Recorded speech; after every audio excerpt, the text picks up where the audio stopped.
This is Gregory Cowan, and I'm recording this set of notes for the first year students who are preparing their assignments for university. I'm teaching Introducing the Modern Workplace and also the Global Business Environment.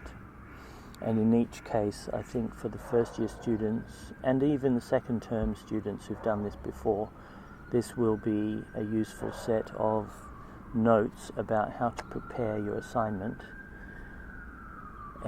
before you get too far into the term. So the first thing to think about when you're preparing your assignment is that you should gather the literature which is mentioned on the module descriptor. When you have your module descriptor, there is an essential and recommended reading list, which is in addition to the lecture slides which we look at every week, which take you through the module content. So have a look at those essential and recommended readings, and have a look at the names of those authors, for example Worthington, Mullins, etc., and the dates of the publications, and then make sure you can get your hands on those in the library. They're held in the UWTSD library, which is a digital library.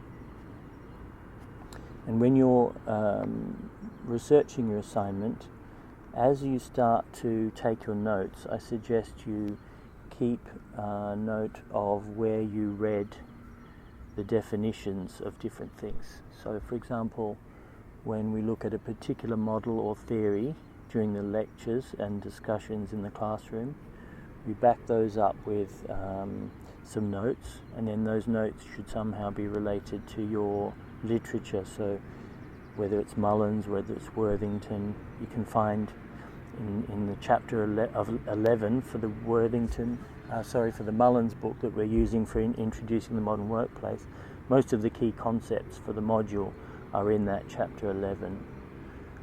So have a look through that chapter 11, find the key concepts that you want to discuss, for example, the 5 ways of structuring a business, as one of the students did this week, and make a note of where that occurs in the chapter, or whether there are different ways of analysing the different structures of business.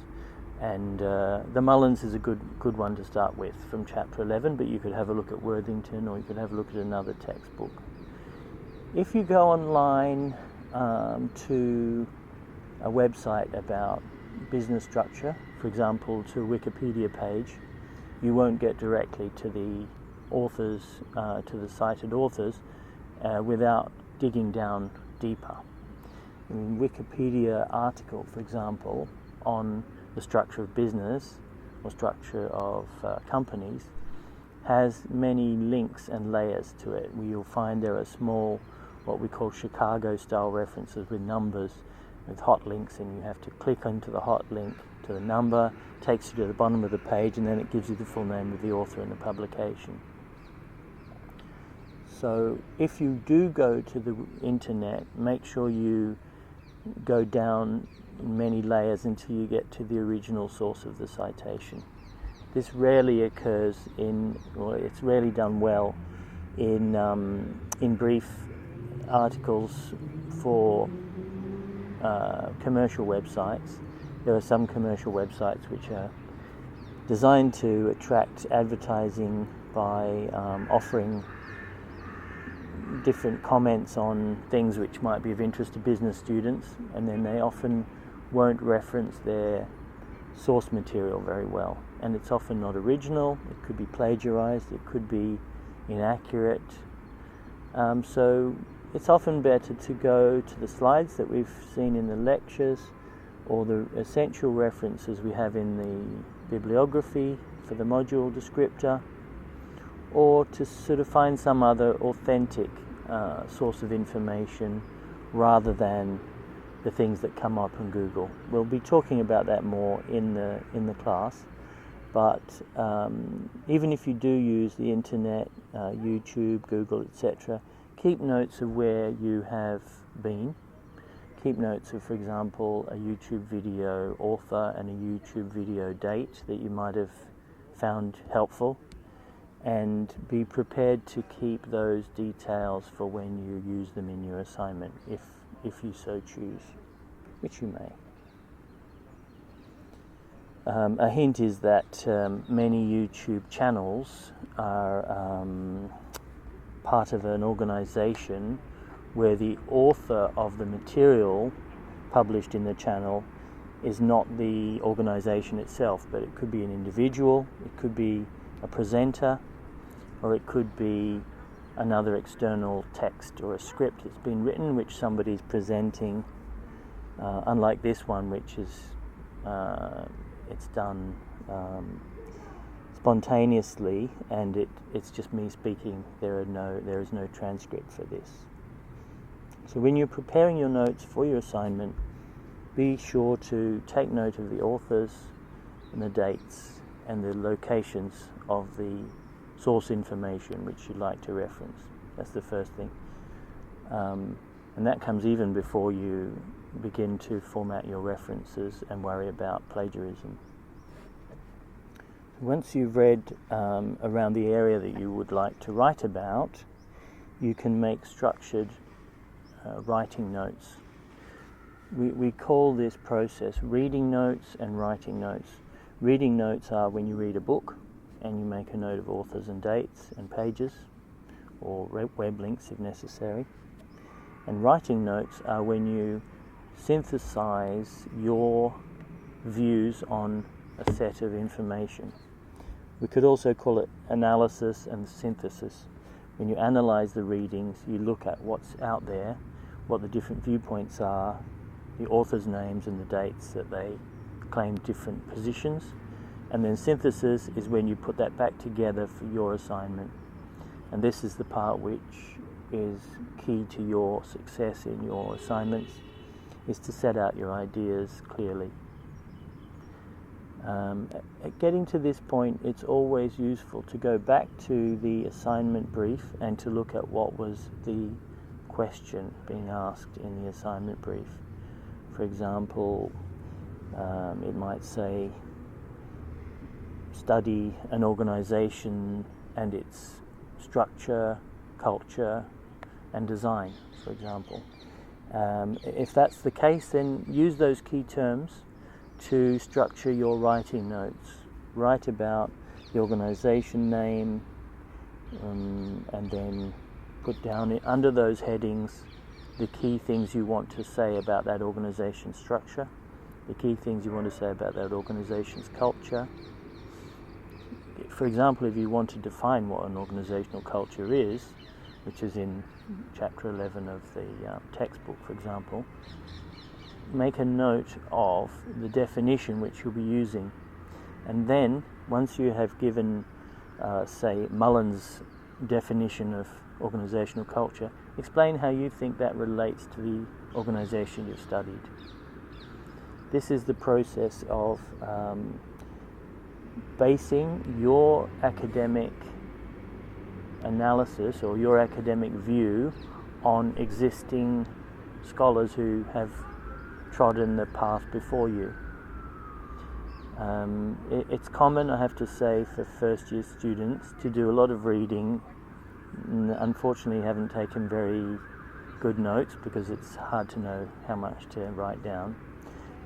All the information swims around in your head, and then you just write it out without properly signposting what you have read and where you have taken these ideas.